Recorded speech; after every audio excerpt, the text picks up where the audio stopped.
Jonas capítulo 2, por gentileza. Na verdade, eu vou começar lendo o verso 17 do capítulo 1 de Jonas. Jonas 1, 17 a 2, 10.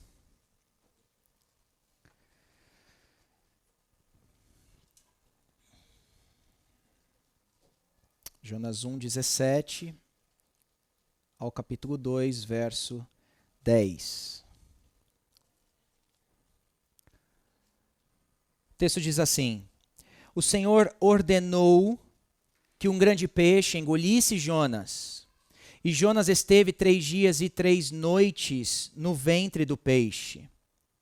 Então Jonas, do ventre do peixe, orou ao Senhor seu Deus e disse: Na minha angústia clamei ao Senhor, e ele me respondeu. Do ventre do abismo gritei, e tu ouviste a minha voz. Pois me lançaste nas profundezas, no coração dos mares, e a corrente das águas me cercou. Todas as tuas ondas e as tuas vagas passaram sobre mim. Então eu disse: Estou excluído da tua presença. Será que tornarei a ver o teu santo templo? As águas me cercaram até a alma, o abismo me rodeou e as algas se enrolaram na minha cabeça. Desci até os fundamentos dos montes, desci até a terra, cujo ferrolho se fecharam atrás de mim para sempre. Tu, porém, fizeste a minha vida subir da sepultura. Ó Senhor meu Deus, quando dentro de mim desfalecia a minha alma, eu me lembrei do Senhor, e subiu a ti a minha oração no teu santo templo. Os que adoram ídolos vãos abandonam aquele que lhes é misericordioso. Mas com a voz do agradecimento, eu te oferecerei sacrifício. O que prometi cumprirei. Ao Senhor pertence a salvação. E o Senhor falou ao peixe, e este vomitou Jonas na terra. Em 24 de julho de 1725, nascia um dos homens em Londres, um dos homens mais influentes do Ocidente e da história cristã moderna, John Newton. Ele era filho de capitão de um navio mercante e de uma mulher de fé fervorosa. Mais tarde, John Newton entraria para o ramo do pai e também trabalharia com embarcações. Aos 11 anos de vida, John Newton fez a primeira de 5 viagens com seu pai. E já nessa primeira viagem, com 11 anos de vida, John Newton começou a proferir xingamentos, blasfêmias e maldições para aqueles tripulantes que estavam no barco. Aos 19 anos, ele foi obrigado a se alistar à marinha. Ele logo fugiu da marinha, ele foi pego novamente, foi jogado num barco, açoitado, foi preso. Transferiram então John Newton para uma outra embarcação para que agora ele fosse para a África trabalhar no mercado de tráfico de escravos. Você deve se lembrar que no século XVIII o tráfico de escravos era extremamente lucrativo. E John Newton, principalmente com a Inglaterra, e John Newton, ele foi muito bem nesse ramo. Ele passa a trabalhar para um senhor, um traficante de escravos na costa ocidental da África. Mas ele é traído por esse homem. E agora ele passa 15 meses como escravo na mão desse homem. Ele consegue um contato com o seu pai. Seu pai envia uma embarcação para resgatá-lo. E o nome dessa embarcação era Greyhound, cão veloz. E é na volta da África para a Inglaterra, em 1748, quando John Newton está voltando com outros tripulantes em mar aberto, que uma forte tempestade acerta agora a sua embarcação. Durante 4 dias, homens, mantimentos, provisões, animais foram arrastados para o mar. E ali está John Newton. A tripulação olhou para aquele homem, sabia que ele blasfemava constantemente e pensaram ou tiveram a mesma ideia que esses marinheiros de Jonas tiveram. Vamos jogar ele no mar, porque quem sabe Deus não está nos punindo por causa de John Newton. John Newton começou a clamar ao Senhor em alto mar e ele foi poupado. John Newton leu o Evangelho enquanto ele clamava e ele leu e se deparou com a história do filho pródigo. Esse filho rebelde que deveria voltar ao cuidado do pai. Quando John Newton agora chega em Terra Seca, ele é um homem totalmente transformado. O Senhor tocou o seu coração e conscientizou a sua mente que o tráfico de escravos era moralmente repulsivo. E ele foi orientador e conselheiro, nada mais nada menos do que William Wilberforce, o maior abolicionista inglês que nós conhecemos até hoje. John Newton é mais uma dessas histórias que ilustra de modo belíssimo de como a misericórdia divina pode alcançar os piores pecadores. John Newton, assim como Jonas, aprendeu em sua própria experiência o valor imensurável da graça divina nas nossas vidas. E é isso que o livro de Jonas quer nos ensinar. Jonas quer nos ensinar que a melhor decisão do homem não é dar as costas para Deus, mas é se colocar de joelhos. E se Jonas capítulo 1 nós temos Jonas fugindo da presença do Senhor, em Jonas capítulo 2 agora nós temos Jonas desesperado pela presença do Senhor. E o que nós vamos aprender hoje em Jonas capítulo 2 é que talvez o melhor lugar que nós podemos estar, o melhor lugar que o Senhor pode nos jogar, é no ventre de um peixe. Porque é quando Ele nos joga no ventre de um peixe que literalmente nós estamos sendo salvos. Para entendermos o que estamos aqui no capítulo 2, a gente deve se lembrar o que já vimos no capítulo 1. Lembra que Jonas começa com o Senhor dando a ele uma tarefa improvável. Os 2 primeiros versos vai dizer que veio uma palavra a Jonas e disse que ele deveria se levantar de onde estava, ali no reino do norte, ir a Nínive e pregar contra ela. E nós vimos que isso era totalmente improvável. Em primeiro lugar, porque um profeta não sairia de sua terra para ir para a terra inimiga. Os profetas profetizavam contra nações inimigas de sua própria terra. Jonas deveria ir até lá. Em segundo lugar, porque a mensagem não era de conforto, mas era de confronto. E quando nós lemos Jonas capítulo 3, a mensagem de Jonas é: em 40 dias vocês serão destruídos. Em terceiro lugar, porque a cidade era nada mais, nada menos que Nínive. Eu coloco um mapa aí para vocês que vocês se lembrem aonde que fica o império da Síria daquela época. A Nínive é a atual Mosul, no Iraque. E Nínive estava em guerra com o Egito. Israel é o caminho, a rota em que essas nações que estavam em guerra ali usariam para chegar uma a outra. E lembre que Nínive era extremamente, não só Nínive, mas o Império Assírio era extremamente cruel. Eles desmembravam então os seus inimigos, deixando somente um membro para cumprimentar ele, inclusive na sua morte. Arrancavam as línguas dos inimigos, decapitavam eles e davam eles então a cabeça deles para os familiares desfilarem com essas cabeças. Eles inventaram empalamento.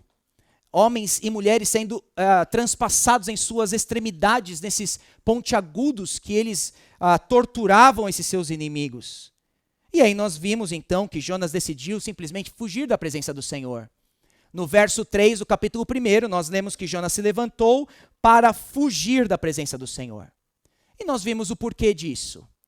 Em primeiro lugar, porque Jonas já tinha pregado a palavra dentro do seu reino ali do norte, debaixo de Jeroboão II, e a palavra tinha se cumprido. Deus abençoava a palavra de Jonas.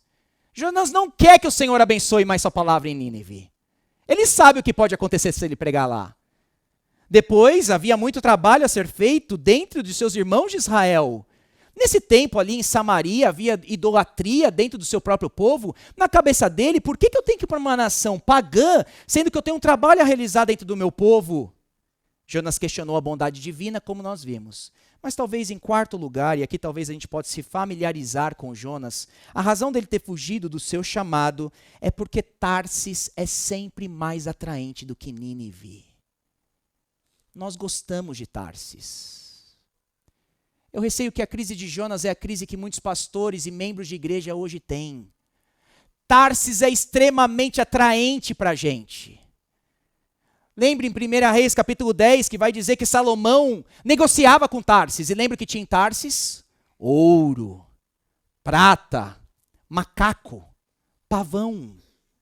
Tarsis era um tipo de lugar exótico, utópico.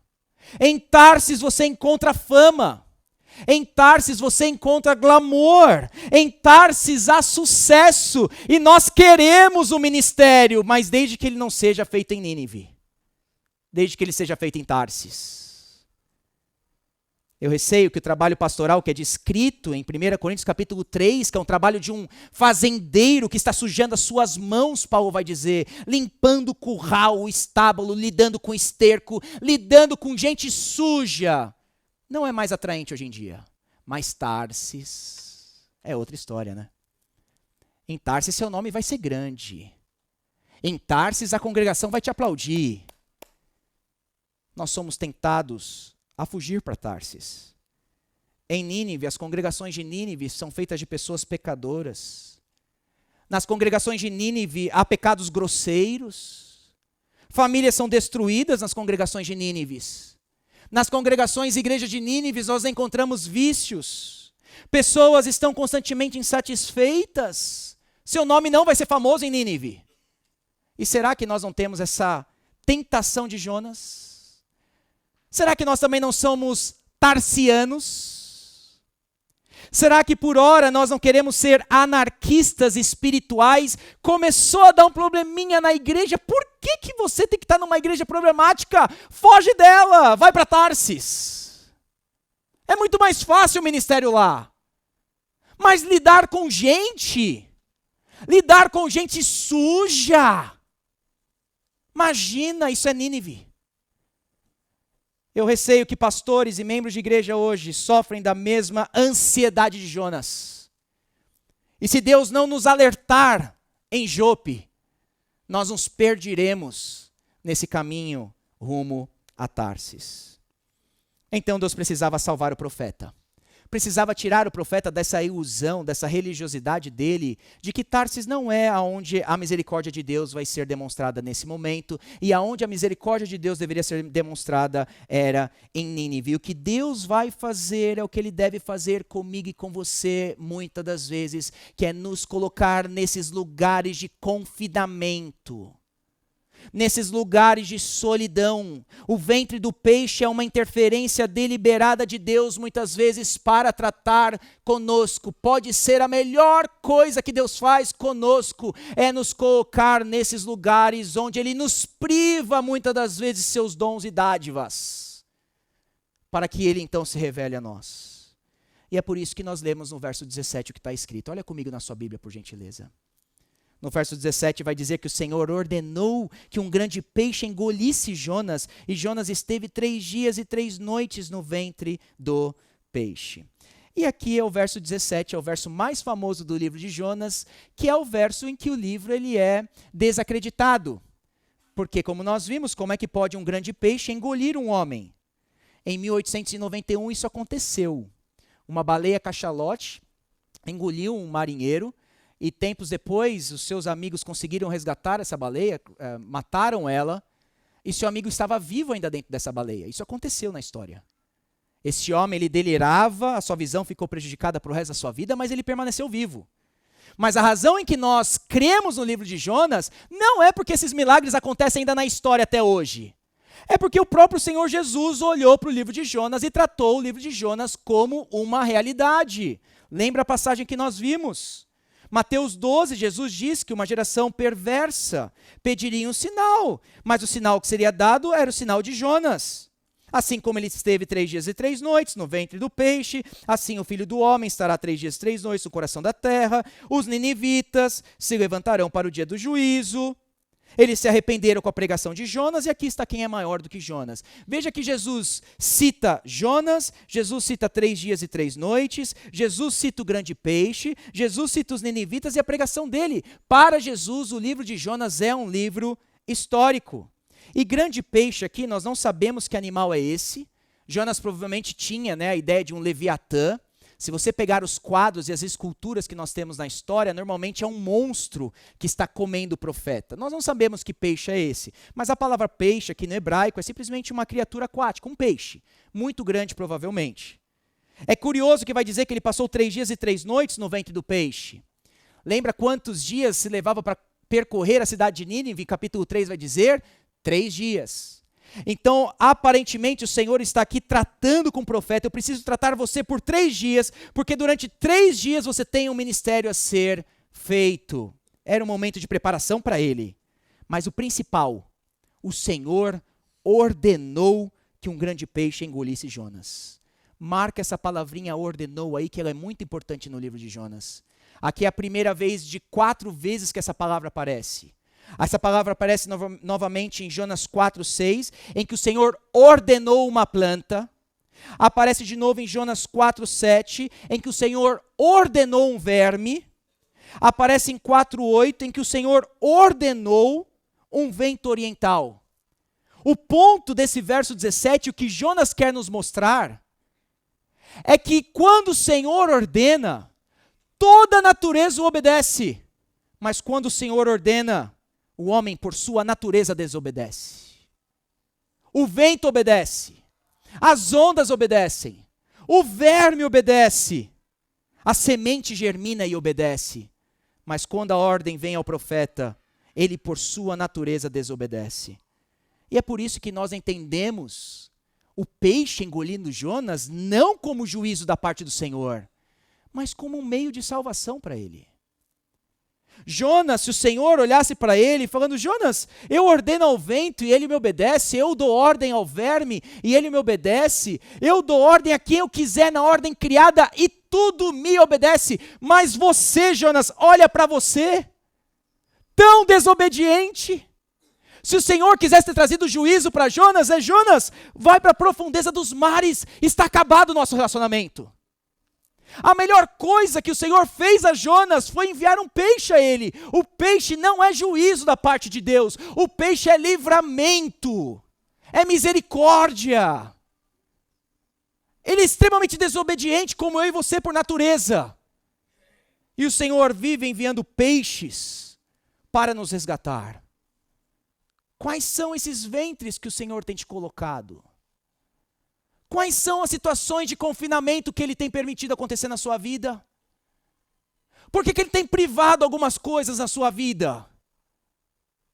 Por que Ele tem te deixado a sós com Ele e mais ninguém? Já se perguntou nisso? Por que Ele está tocando na sua família? Por que Ele está fazendo o que está fazendo contigo? Te colocando num confinamento, numa solitária. Não é juízo de Deus.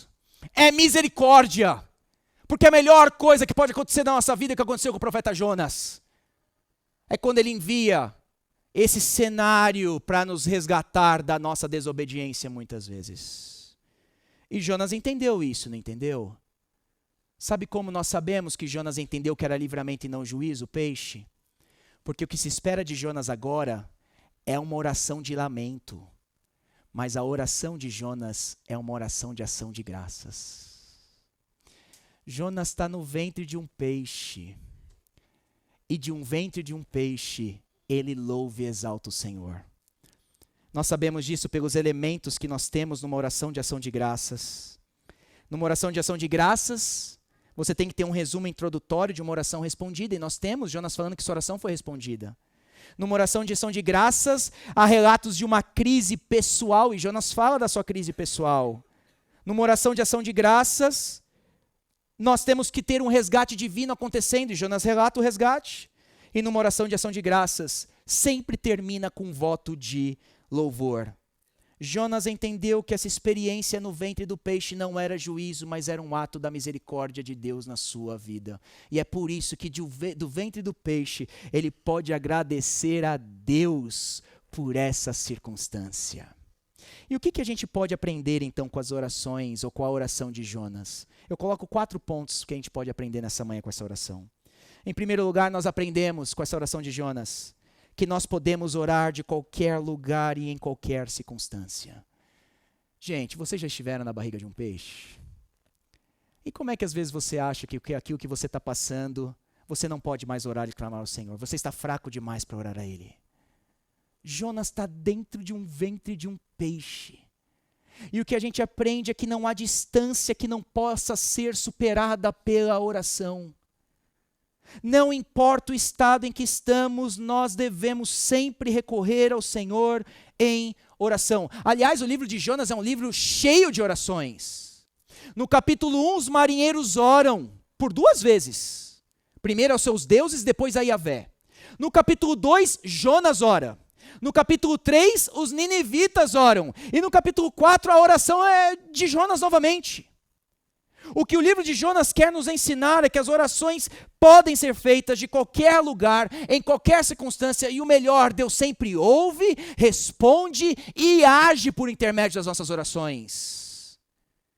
Que incentivo que nós temos através da vida do profeta para cumprirmos com aquilo que Paulo diz: orai sem cessar.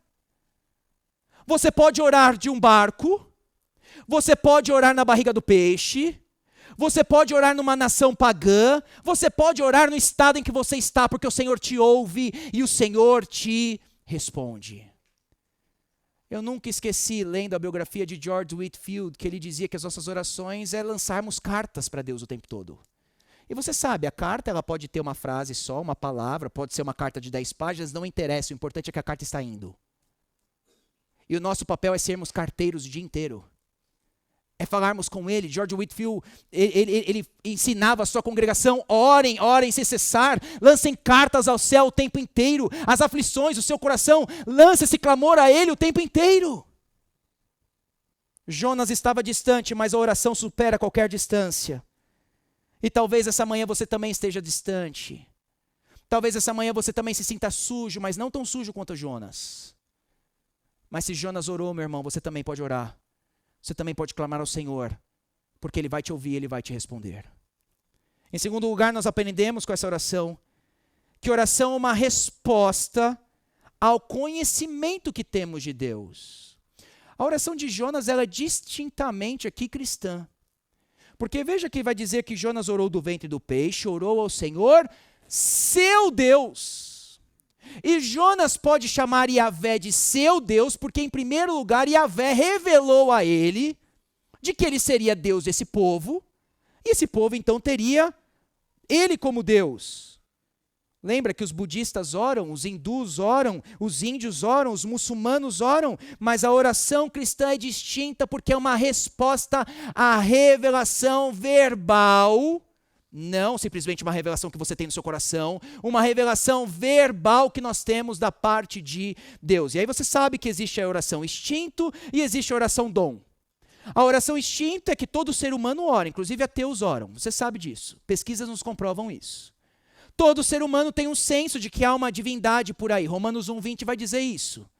Que esses homens, todos eles sabem que existe um Deus. E quando a coisa aperta, por instinto, os seres humanos oram. Mas a oração cristã não é assim. A oração cristã é baseada no dom. Que Deus primeiramente se deu a nós, se revelou a nós. E agora nós conhecemos Ele, podemos chamar Ele de nosso Deus. E é por isso que nós respondemos em oração. Oração cristã não é mergulhar no eu interior e você se mistura com a divindade que está dentro de você. Oração cristã não é orar a qualquer Deus que está por aí, um Deus impessoal. Oração cristã não é um tipo de xamanismo que você entra em transe, canaliza a sua energia. Oração cristã é uma resposta ao Deus que conhecemos, que decidiu se relacionar conosco.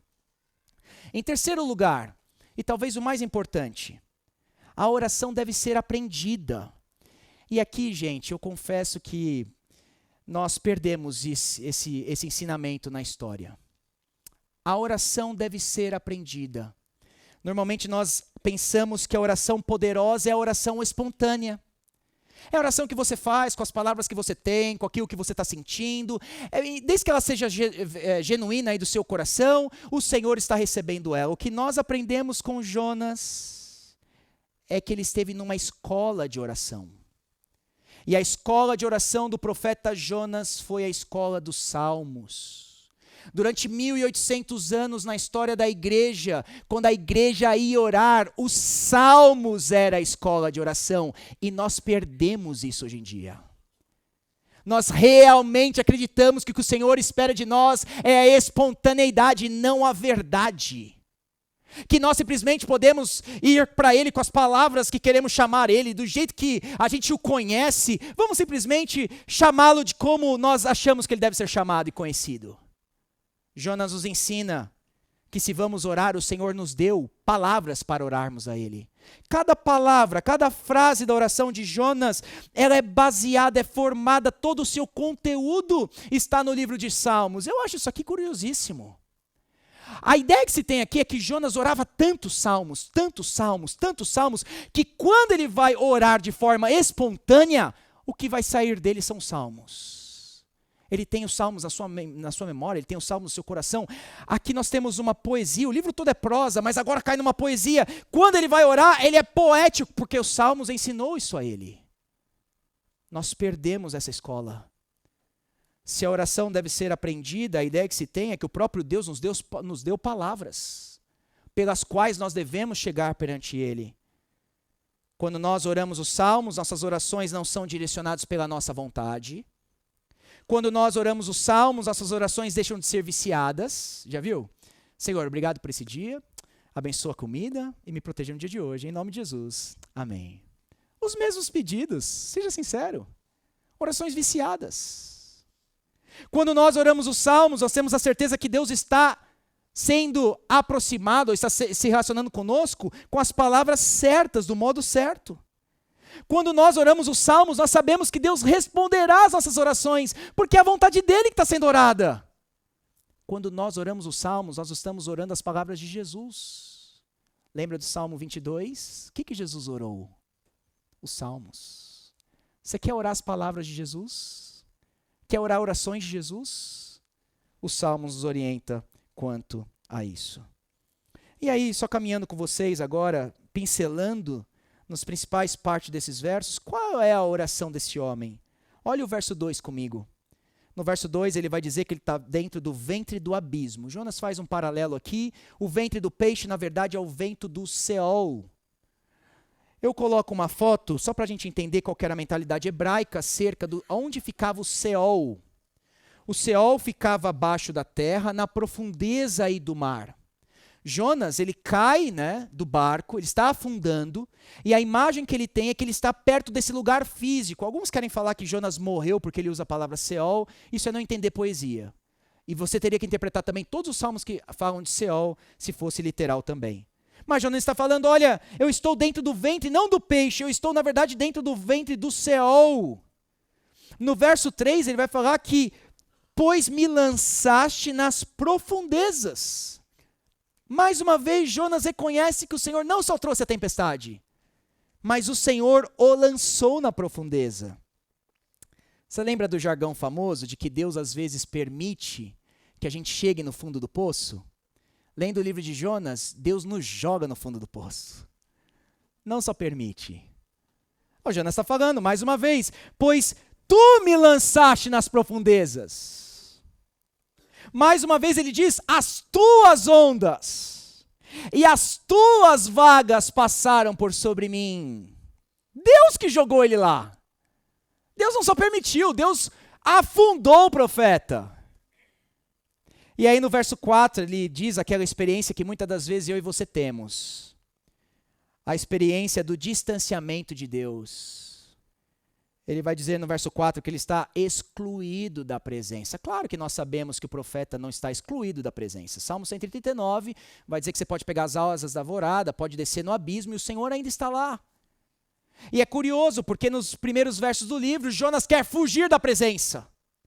E agora ele está pagando o preço do que significa fugir da presença. Eu estou excluído da presença, diz ele.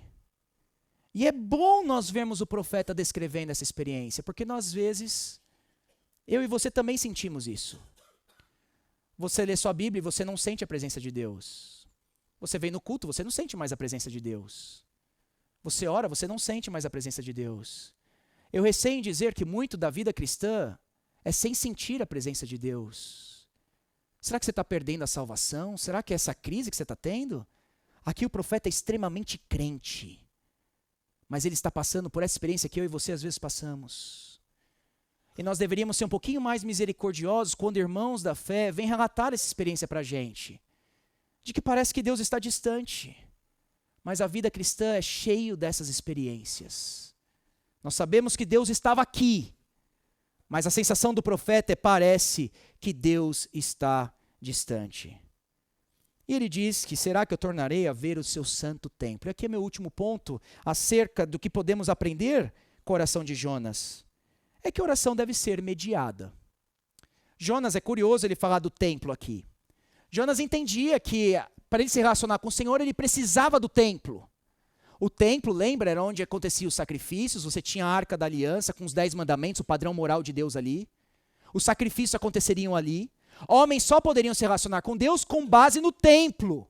Jonas ora sabendo que o relacionamento dele com Deus deve ser mediado. Do mesmo modo, as nossas orações só podem chegar ao Senhor por mediação. Não mais uma mediação que está em Jerusalém, mas pelo novo e vivo caminho que está em Jesus Cristo. Ele é o nosso templo. É por isso que a gente ora em nome de Jesus. Orar no final em nome de Jesus não significa que é uma fórmula mágica. Se você falar em nome de Jesus, aí sim, Deus vai responder a sua oração. Orar em nome de Jesus significa que você tem acesso. Você já foi falar com alguém importante, mas você é um Zé Ninguém? A pessoa nem te dá bola. Vai falar com a pessoa importante, mas menciona um amigo daquela pessoa importante. A pessoa vai te tratar de modo diferente. Orar em nome de Jesus é mostrar para Deus que você tem uma pessoa importante, que morreu por você, que fez um sacrifício por você, e é através dele agora que nós temos acesso.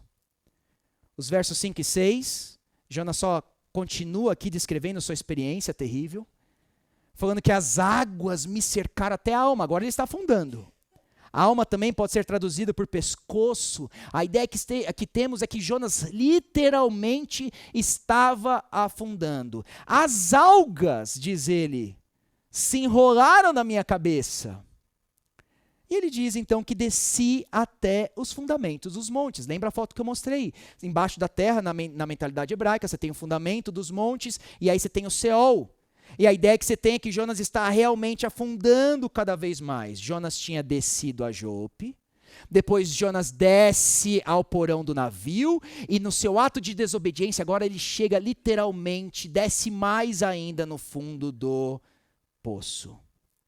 Ele vai dizer que os ferrolhos se fecharam atrás de mim. Mais uma coisa aqui da mente hebraica, de que a ideia é que uma vez que você chega perto do Seol, ou transpassa o Seol, as portas se fecham e agora essas trancas não permitem mais que você volte.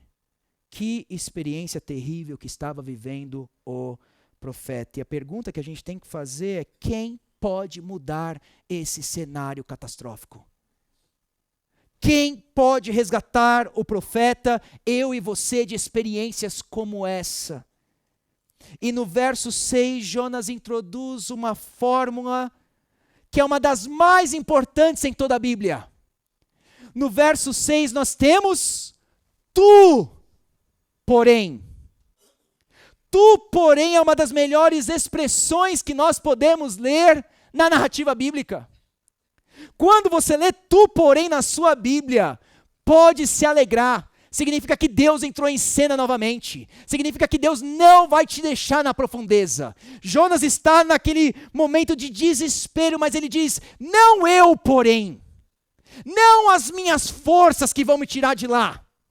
Não é quem eu sou que é por isso que o Senhor vai me resgatar. É tu, porém, fez algo. 150 dias de dilúvio na terra. Mas em Gênesis capítulo 8 nós lemos: Deus, porém, se lembrou de Moisés, de Noé.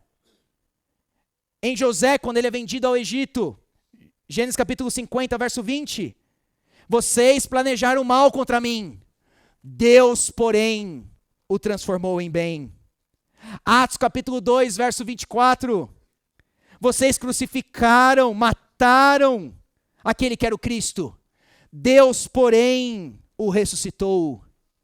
Efésios capítulo 2, verso 4, vocês estavam mortos em transgressões e pecados, seguiam o príncipe da potestade do ar, mas Deus, porém, diz Paulo, sendo rico em misericórdia, com grande amor que nos amou, deu-nos vida através de Cristo.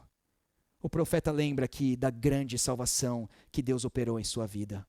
No verso 7, então, ele vai falar que ele se lembrou do Senhor. E aqui a imagem é do filho pródigo, que saiu, foi longe do pai, foi distante, comeu comida de porco, mas o filho pródigo se lembrou de quem era o pai. E agora aqui esse profeta se lembra do pai. E ele termina com 3 conclusões, dos versos 8 ao 10. A primeira conclusão que Jonas tira da sua experiência é de que a idolatria é vã. Ele vai dizer no verso 8, os que adoram ídolos vãos abandonam aqueles que lhe é misericordioso. Lembra? Israel estava inserido em idolatria nessa época. Jonas parece que agora caindo em si, volta ao seu povo e fala, gente, abandonem a idolatria, não vale a pena fugir do Senhor. Eu fugi do Senhor e estou pagando o preço alto por isso. Abandonem a idolatria. Às vezes a gente pensa que os idólatras, eles têm um coração sincero, eles estão querendo buscar o Senhor, mas Jonas está falando, não, você está abandonando o Senhor. A segunda conclusão que ele tira, na verdade, é uma promessa, no verso 9. Ele vai agir com a mesma postura dos marinheiros. Ele vai dizer que ele vai oferecer agora sacrifício e cumprir com seus votos. E a terceira conclusão e a mais importante das experiências de ventres de peixe que eu e você possamos experimentar.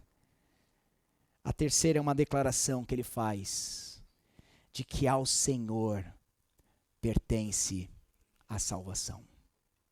Jonas precisou do ventre de um peixe para chegar nessa conclusão. O Senhor salvou marinheiros no capítulo 1. O Senhor salvou Jonas no capítulo 2.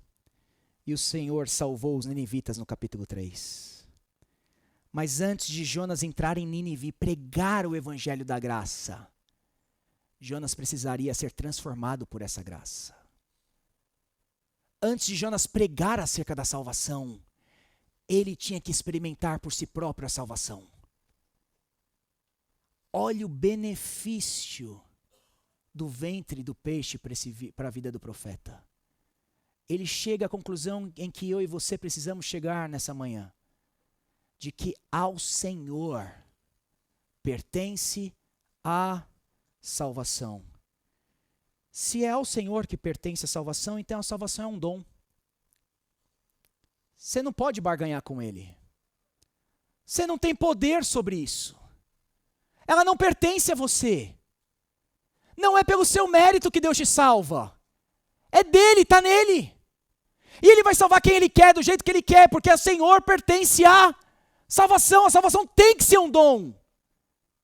Então nós temos que perguntar, é com mérito no quê? É com base no que nós seremos salvos? Existia um outro Jonas. Existiu aquele que é maior que Jonas. Existia um outro profeta. Para quem essa história aqui estava apontando, que por 3 dias e por 3 noites, não esteve no ventre de um peixe, mas esteve no túmulo. Ele morreu de fato, e ele ressuscitou de fato, e o seu nome é Jesus Cristo. E quando Jesus ressuscitou, o fato de Deus ter ressuscitado ele dos mortos, significa que de fato Deus aceitou o seu sacrifício. E é com base agora no sacrifício de Cristo que eu e você podemos ser salvos. A salvação é um dom que vem a nós não sem nenhum custo.